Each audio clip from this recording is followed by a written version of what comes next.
Hello, in this video I'm going to show you how to do the honeycomb stitch on your Gallery London S-Loom. Now first off, to do your honeycomb stitch, you will E-wrap. You can E-wrap or do the official knit stitch here for your first row. Every other row will be either E-wrapped or official knit stitch, whichever one you choose to use.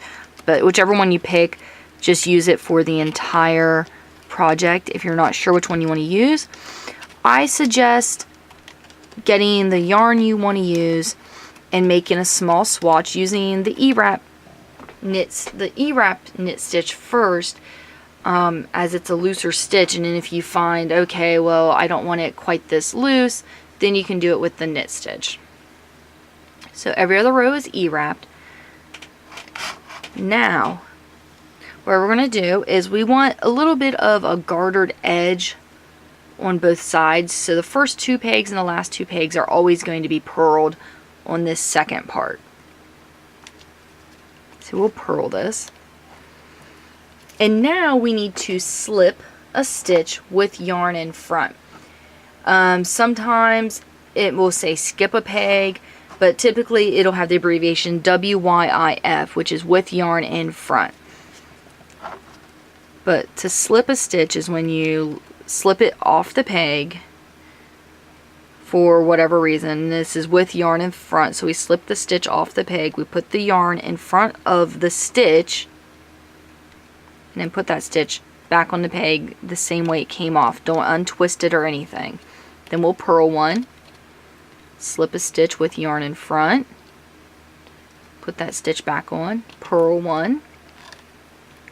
You repeat this down to the last two pegs, and then you E-wrap all the way back, and then I'll show you your next. For the second part of this stitch, what you'll do is, of course, like I said, first stitch is always, first two are always purled.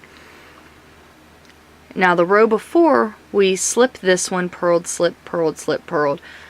So we actually want to do that opposite. So you will purl this one and then slip this one with yarn in front. Oh, there we go. Purl,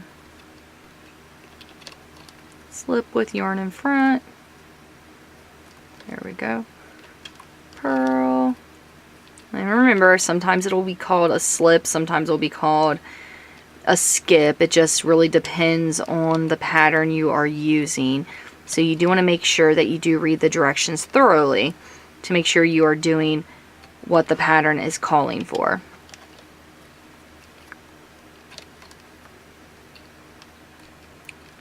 Alright, got just two left. And we will purl both of those. And that's all there is to it. You just repeat those basically 4 rows. E-wrap, purl one, slip, purl one, slip, purl one, slip, E-wrap, purl two, slip one, purl, slip, purl, slip. And the only reason you're doing that is because you want, these are the slip stitches right here. You want them kind of offset. So it gives this honeycomb effect to it, and it's a really plush stitch. The back of it though is, it's not a reversible stitch. So this one, you do want to make sure you do it on something that you're only going to be showing one side of it. So sometimes you'll see it in patterns for blankets. I prefer to use it mainly in hats and gloves and socks and things that only one side's going to show. I do hope you enjoyed this video. Any questions or comments, please leave in the comment section below. Don't forget to subscribe to my YouTube channel. And again, thank you for watching.